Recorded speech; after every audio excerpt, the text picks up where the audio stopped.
Secara bersamaan kami menoleh ke belakang, tapi ternyata tak ada siapapun. Sebelum kami lanjut berjalan, saya sempat melirik wajah Mujani. Sepertinya dia sama tegangnya dengan saya. Kami pun kembali melangkah, tapi lagi-lagi terdengar kembali suara langkah kaki di belakang kami.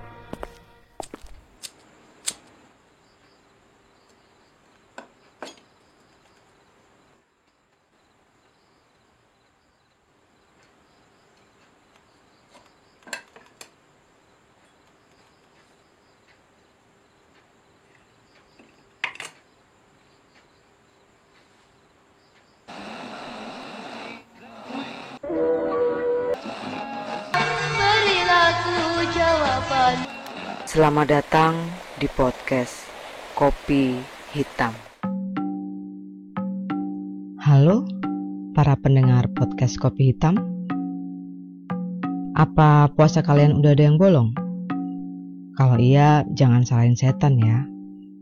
Soalnya katanya kan bulan puasa setan lagi cuti. Berarti kalau puasa kalian udah ada yang bolong, itu ulah setan kontrak yang ngegantiin setan selama mereka cuti. Nah, biar kalian gak digoda sama setan-setan outsourcing, kalian perlu mendengarkan cerita kali ini. Karena di cerita ini ada pelajaran yang bisa kita petik. Oke, kita mulai ceritanya. Sebuah kisah nyata yang berjudul Suatu Malam yang Penuh Teror. Dikirimkan oleh Saudara Harlan di Riau. Assalamualaikum warahmatullahi wabarakatuh. Panggil saja saya Harlan.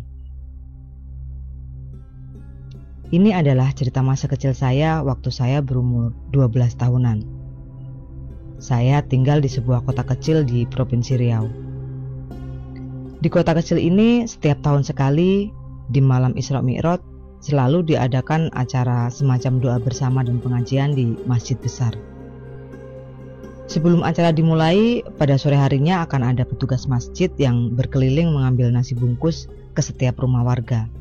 Yang nantinya nasi bungkus tersebut akan dibagikan kembali kepada warga yang hadir di masjid pada malam acara tersebut.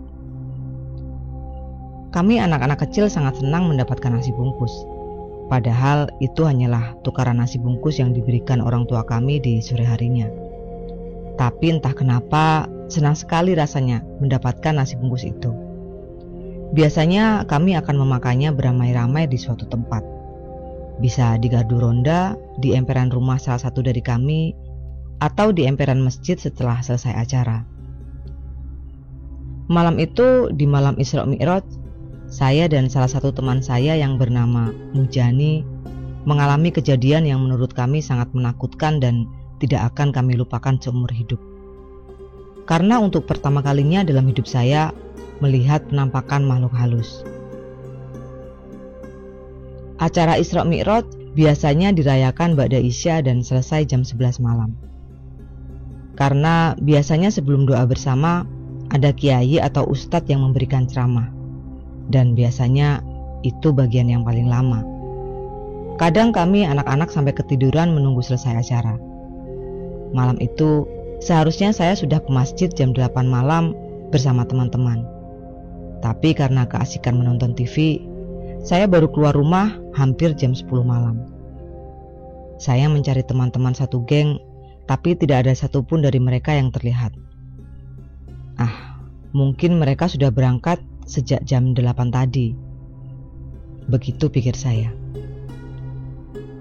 Padahal biasanya banyak di antara kami yang berangkat sengaja di jam 10-an karena tidak mau menunggu terlalu lama. Saat dalam perjalanan, saya bertemu dengan Mujani. Buat sahabat saya Mujani yang sekarang entah di mana, jika cerita saya ini dibacakan, mudah-mudahan video podcast ini bisa menjadi salah satu penyambung silaturahmi kita yang sudah terputus sekian lama. Lan, kamu udah ambil nasi bungkus ke masjid? Begitu Mujani menyapa saya di jalan tepat di depan rumahnya. Belum, aku juga baru keluar nih. Kamu udah ya? Jawab saya. Aku juga belum. Santai aja lah. Acaranya kan biasanya selesai jam 11, jawab Mujani.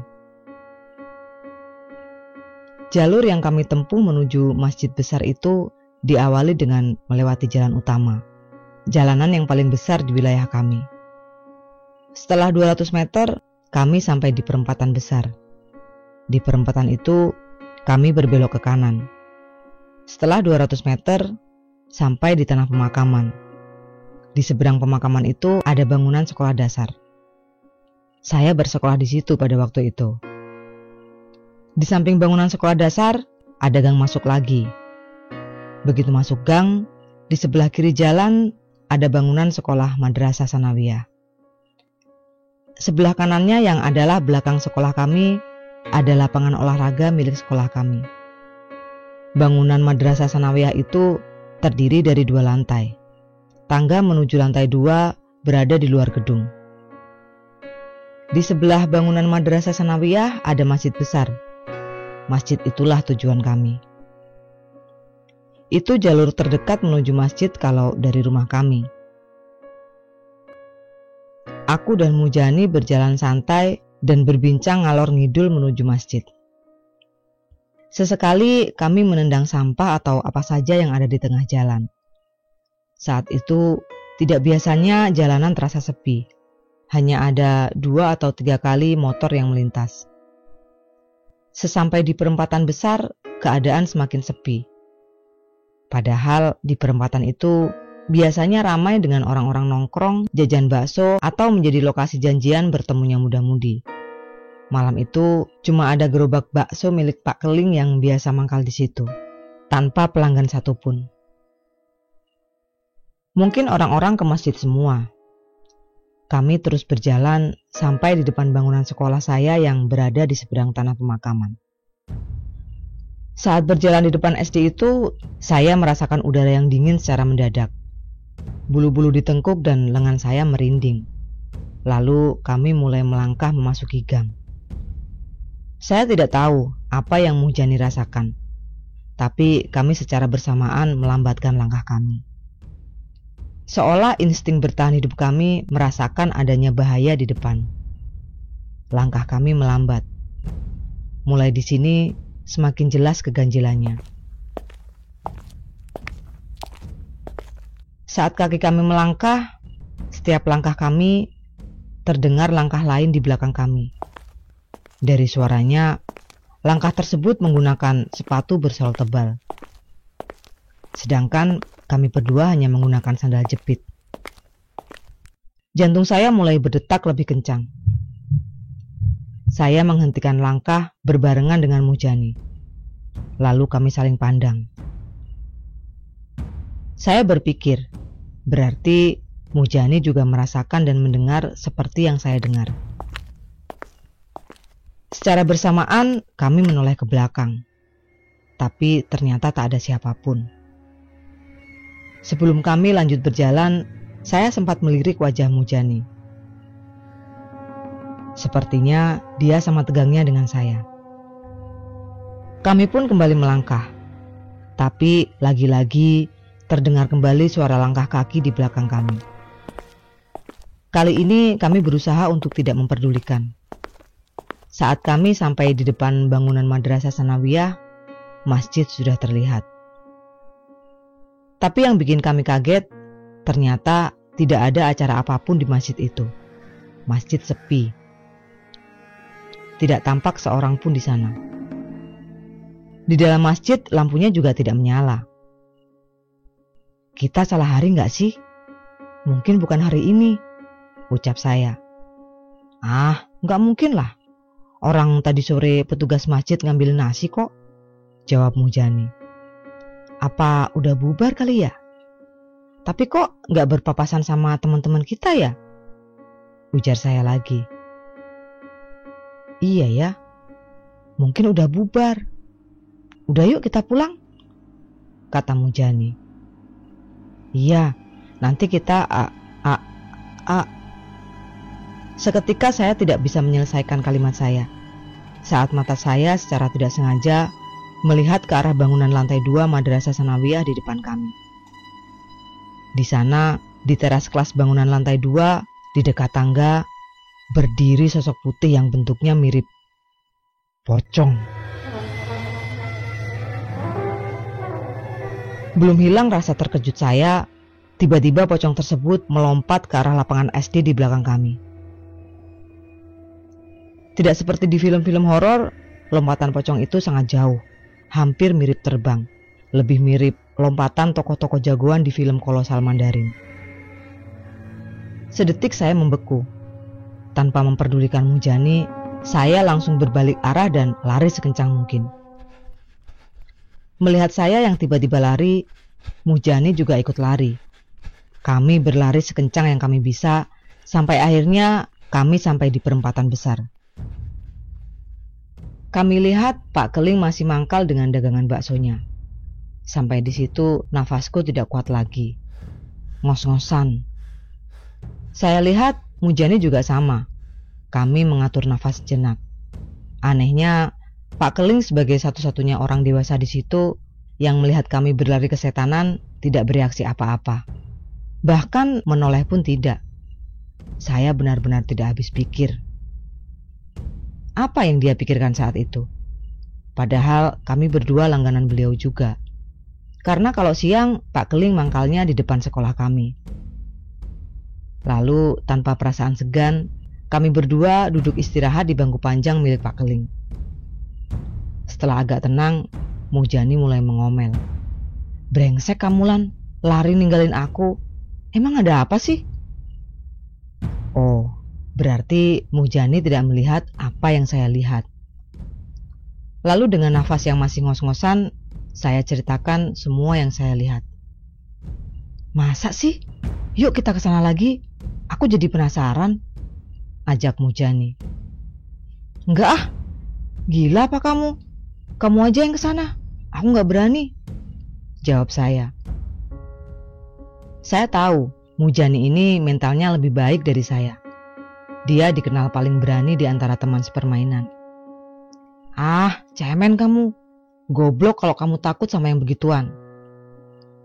Mulai dari bujukan sampai makian keluar dari mulut Mujani untuk mengajak saya kembali ke sana. Pada akhirnya saya luluh juga. "Ya udah yuk. Tapi kalau ada apa-apa, aku langsung lari ya." "Iya. Ayo." Mujani mulai bersemangat. Kami berdua berjalan kembali ke arah masjid.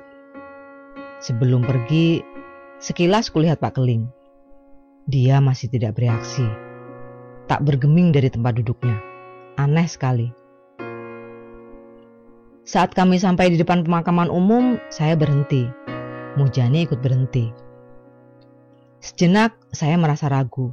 Rasanya berat sekali buat melanjutkan langkah kaki memasuki gang. Jantungku berdegup kencang lagi. Naluri saya mengatakan ada bahaya di depan. Kemudian Mujani mulai melangkahkan kaki memasuki gang. Dengan berat hati, saya berusaha mengimbangi langkahnya hingga posisi saya sejajar di sampingnya. Suasana saat itu sangat sunyi, sama seperti saat di awal tadi. Saking sepinya, suara langkah kaki kami terdengar seperti bergema. Tiba-tiba udara terasa dingin lagi. Ah, sialan. Ini sama seperti tadi. Dalam hati, saya memaki kebodohan saya yang mau-maunya diajak kembali ke sini. Akhirnya kami sampai di ujung belakang bangunan SD. Dan lagi-lagi terdengar langkah kaki di belakang kami. Suara langkah kaki orang dewasa memakai sepatu bersol tebal. Kami saling pandang. Tanpa dikomando, serentak kami menoleh ke belakang. Namun, lagi-lagi tak ada siapapun. Kami saling pandang lagi. Rasanya saya ingin bilang, "Udah yuk pulang aja." Lidah rasanya keluh, tak mampu berkata-kata. Jantung saya rasanya mau meledak. Dengan keberanian yang tersisa, saya beranikan diri melangkahkan kaki sambil melirik ke arah lapangan di belakang gedung SD. Karena seingat saya, pocong tadi melompat ke arah situ. Meskipun tadi saya tak sempat melihat dia mendarat, karena saya keburu lari. Di tengah berkecamuknya pikiran saya, tiba-tiba kembali terdengar langkah kaki di belakang kami. Tapi kali ini terdengar sangat keras dan lebih cepat, seolah-olah siap menangkap kami. Serentak kami berhenti dan menoleh ke belakang. Lagi-lagi tak ada siapapun di sana. Tapi kali ini terlihat bayangan hitam tergambar di atas aspal jalan, seolah-olah ada seseorang di situ. Bayangan itu seperti bayangan orang dewasa yang sedang berdiri di belakang kami. Di sepanjang jalan yang kami lewati memang banyak lampu jalan, jadi wajar jika ada seseorang berdiri, maka akan terbentuk bayangan hitam. Yang tidak wajar itu jika hanya ada bayangannya saja. Entah Mujani melihat itu atau tidak, saya merasa makin ketakutan dan tak kuat lagi menahan diri. Saya berbalik arah dan lari tunggang langgang. Yang itu berarti saya lari melewati bayangan tersebut. Tapi anehnya saya tidak merasa menabrak apapun. Masa bodoh lah. Saya sudah tidak peduli lagi. Telinga saya masih mendengar suara kaki Mujani yang ikut terbirit-birit di belakang saya. Dia berlari sambil memaki-maki saya. Masa bodoh. Ternyata rasa takut bisa mengalahkan rasa solidaritas persahabatan. Akhirnya saya sampai juga di rumah. Sesampainya di rumah, saya baru sadar. Perjalanan ke masjid malam ini, setelah melewati perempatan jalan utama, kami berdua tidak berpapasan dengan satu orang pun. Padahal kota kami meskipun kecil bukan termasuk kota yang sepi, baik itu siang maupun malam. Saat melewati perempatan besar tadi, saya juga masih melihat gerobak bakso Pak Keling. Emang wajar ya, hampir tengah malam pedagang bakso masih mangkal. Tapi apapun yang terjadi, saya akhirnya sampai juga di rumah dengan selamat. Lalu saya cepat-cepat tidur. Masih saya dengar samar-samar ayah saya membuka pintu kamar untuk mengecek keadaan saya. Sungguh malam yang melelahkan. Belum sampai di situ. Dalam tidur, saya bermimpi buruk. Dikejar-kejar sama pocong yang saya temui di madrasah. Keesokan harinya, saya berkumpul dengan teman-teman sepermainan sepulang sekolah. Salah satunya Mujani. Beberapa anak sempat menceritakan hal-hal seputaran acara Isra Mi'raj semalam. Saya dan Mujani saling pandang. Salah satu anak menyayangkan kenapa kami berdua tidak hadir. Semalam itu katanya salah satu orang kaya di RT sebelah membagi-bagikan uang ke anak-anak kecil. Saya dan Mujani sama-sama terpaku. Kok bisa? Lalu Mujani bertanya ke teman-teman, emang acara semalam selesai jam berapa? Udin teman kami menjawab, jam 11-an. Tapi kita pulang jam 12. Soalnya Pak Tobi nyebar duit sampai jam 12 malam. Seru. Aku dapat banyak nih. Seru Udin sambil memamerkan tumpukan lembaran uang 1000-an. Saya benar-benar gak ngerti dengan apa yang terjadi semalam itu. Semuanya serba tidak masuk akal. Dan bukan saya saja yang mengalami, tapi juga Mujani. Bedanya, dia tidak melihat pocong yang saya lihat. Sebenarnya ada kisah lain tentang Pak Keling si penjual bakso. Mungkin lain waktu akan saya ceritakan. Selesai.